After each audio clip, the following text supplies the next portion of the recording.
What's up guys, and welcome to the channel. My name's Micah, and today we're going to tighten the chain on our 2024 Kawasaki Ninja ZX-6R. So this is something extremely easy. You can do it yourself in your driveway, on the street. You do not need any sort of jack stands for your motorcycle. I'm going to show you exactly how to do this, all the tools you will need, the torque specs for the axle nut. Everything is super straightforward. And your chain tension is something you always want to have in spec. It's something that I check before every single ride. I glance over the whole motorcycle briefly, and then I feel that chain to make sure it's in spec. Now, a chain that is too loose or too tight is just gonna shred through your sprockets. It's gonna eat away at the rollers on your chain. So you're gonna save yourself a buck or two if you keep this in spec. So without further ado, let's rip into it. So over on the left side of your bike, you're gonna see this little sticker on the swing arm. So on that, it tells you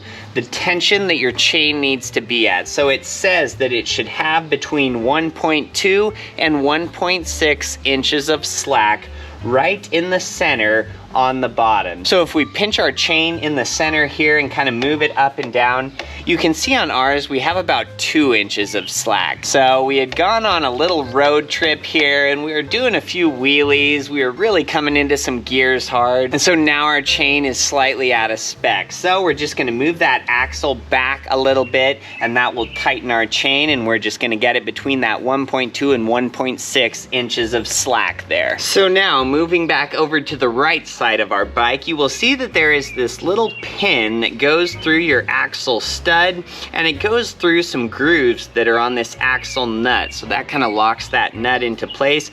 Basically, we're just gonna take a needle nose pliers and we're gonna bend that pin straight so that we can pull it out from the other side here. All right, we've got that fairly straight, so we'll just grab it from the other side here and pull that baby out.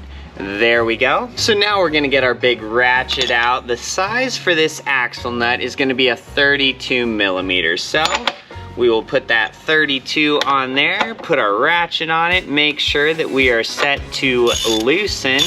We certainly are now. Now the torque spec for this axle nut is 96 foot-pounds, so it's on there pretty tight. Makes sense, it does hold the wheel on your motorcycle, so it's kind of important. So we'll just put some weight on this. Oh man. Yep, it was absolutely on there with 96 foot-pounds of torque. Yep, that baby was on there. So there's no need to take this nut completely off. I just loosen it a little bit, and then I'll take my ratchet and I'll just gently tap that so it slides the other end out just a smidgen so it's loose on both sides. Well, and so now I'll bring you in a little bit closer so you can see what we're about to do. On your axle here, on the swing arm, you're gonna have a little bolt right here. So this bolt has a nut on it that kind of locks that into place. So this is gonna be a 12 millimeter, the bolt head and the nut. So I will just take a 12 millimeter wrench, we will put it on that nut, and we will loosen that up here, spin that loose, give it a few threads, that should be good. And then we'll just jump on over to the other side, do the exact same thing. So we'll just put our wrench on there, loosen that up, that should be good, give it a few threads. Perfect. So now we're all set to adjust the tension of our chain. So if you look down here on the swing arm, you will see some small dashes at the very top here. And on this square plate that is around your axle bolt, you will see one line, one notch on that. So this is just how you're gonna measure how far your axle is back from the motorcycle. So on the other side has these exact same notches. So you're gonna wanna make sure that both sides of your swing arm are adjusted to the same spot. You know, if we adjust one side and not the other, then our tire isn't gonna be straight and you're not gonna track straight down the road, so we don't want that. And I always find that it works best to adjust the chain side first. So we're just gonna get down here on this bolt and we're just gonna screw this bolt outwards. So as we're turning this bolt out, you can kind of look at our chain there and you'll see our chain getting a little bit tighter.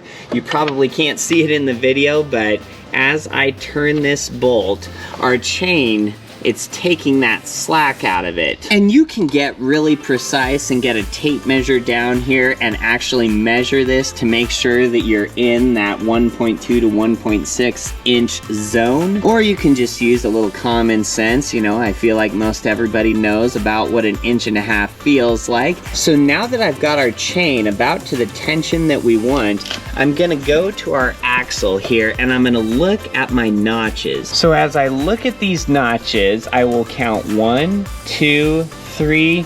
Looks like we're about at the 3.5. We'll say the 3 5/8 mark here. So we're gonna go over to the right side of our bike and adjust that one. So 3 5/8 or so is what we're looking for on this one. Seems about like it right there. So now what we need to do, since our motorcycle isn't on stands, you know, we can't just spin the wheel and make sure that chain is the exact same tension at every different point. So what I'm gonna do is just roll the bike forward and backward really quick so everything, that axle can kind of settle into that spot that we have it adjusted. And then I'm gonna go over to my chain side. I'm gonna pinch my chain and wiggle it, see if I'm still in that 1.2 to 1.6 inch zone of slack. So I'll roll it forward, feel it, it feels good. Roll it back, feel it again here.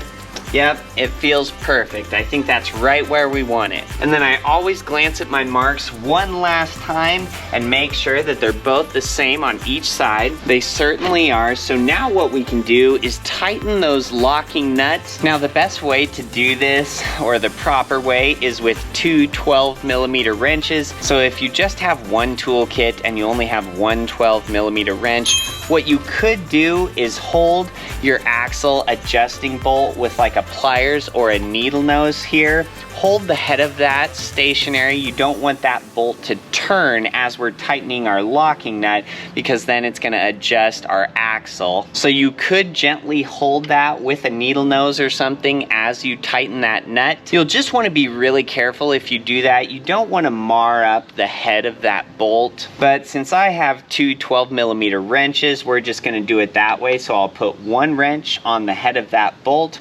With the other wrench, I will tighten that locking nut here. That feels good. Now I'll just do the same to the other side. Oops, spin it on tight. Hold the bolt. Adjust our nut. So that all feels perfect. Our chain is still exactly where we want it. So now we can tighten our axle back up. We'll get that nut to the right spec, and then we'll put our key back in, and we are done. Well, and so I'll just spin this by hand, kind of get it tight. Perfect. Now we can put our ratchet on it. And I am not using a torque wrench. I'm just gonna kind of feel it. We're gonna aim for about that 95 to 100 foot-pounds of torque. All right, that's about it. So what I like to do is get it about where I want for torque, and then you're gonna have to line up the notches on this nut so that you can get your pin back through it. So looking at our axle, I could probably just loosen it here just a millimeter or so. All right, and that looks perfect there. So I will take our pin and put that back through. And there we go. So we can take our needle nose now and bend that kind of around, lock it into place. And that looks perfect. I'll feel our chain once more. Yep, it's spot on. So everything is done. Now you'll want to get that nut to roughly that 9,500 foot-pounds of torque, but I never feel like I absolutely need it to be exactly, you know, 96 foot-pounds of torque. Since we have our pin through that stud that locks our axle nut on there, you know, there's no way that our nut could loosen up and fly off of that axle bolt. So don't worry about that too much. Just get it good and tight, roughly to that torque spec. and then line up those wings on that nut so you can get your pin back through your axle bolt. So, and that is all there is to it. Now our bike is ready to ride. The only tools I used was those two 12mm wrenches, and then just a ratchet with a 32mm socket. And like I said, that chain tension, it's something I always check, and I would encourage you to check it, you know, before every ride. You know, when that's not in spec, it is gonna chew through your sprockets, it's gonna eat through chains. You will be able to feel that slack in the chain when you smack on the throttle. It's just gonna be kind of herky-jerky. You're gonna feel that slight delay. And something I'll say too, when I first got this bike, because we bought it brand new, you know, with 1 mile on it, I think in the owner's manual, Kawasaki tells you to check and adjust if needed the chain at the 400-mile mark. Well, when I got our motorcycle brand new, the chain was perfectly in the spec that it should be, in that 1.2 to 1.6, but I needed to readjust and tighten my chain at about the 150-mile mark. You know, and I was not doing some hard break-in, but it seems like the chains on these loosen up pretty quick right off the bat. So I adjusted the tension on our chain at about the 150-mile mark, and I have not had to adjust it again until just now. And our motorcycle has about 2,000 miles on it. So that chain stayed in spec for about 1,800 miles, but that's not a perfect formula. You know, it's just gonna depend on everybody's bike and everybody's riding style. You know, if you go out and your chain was perfectly in spec, it's at the right tension, and if you do wheelies for 8 hours that day, I can almost promise you, you will need to adjust your chain after that day of wheelies. Or if you ride really soft, you know, if you've been really conservative on the throttle, shoot, you might be able to go thousands of miles without needing to adjust the tension on your chain again. So it's not a perfect formula. It is a case-by-case thing. Depends on you, your riding style, but I would definitely check your chain always before every ride. Keep yourself safe, keep your bike riding and running good, and I think that's all I have for you guys today. So, like the video if this helped you out, subscribe if you guys want to see more, and until next time, have a wonderful night, guys.